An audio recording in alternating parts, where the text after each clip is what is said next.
50 years in gestation, National Highways and main contractor Balfour Beatty are gearing up to commence construction on 2 link roads to help alleviate congestion on the Manchester to Sheffield route. The road to get to this point has been long and full of obstacles. The Mottram bypass was first floated in the 1970s.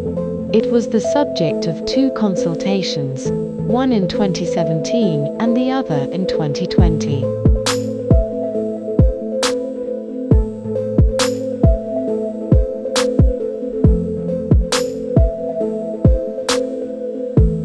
The finalized project is known as the A57 Link Roads Project.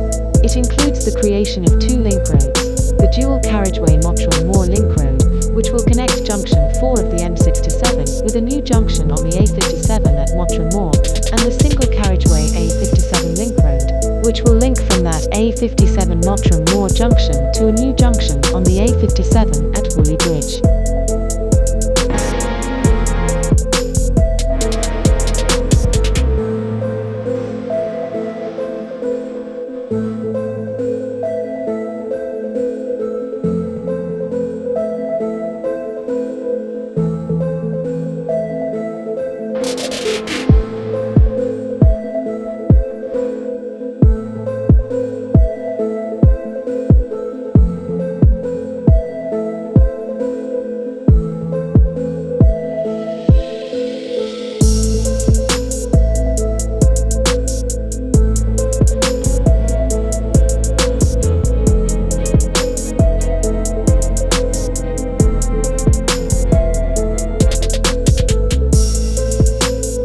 National Highways issued an update on the project stating that it was setting up the site compound for the construction works, with main construction to begin in early 2025.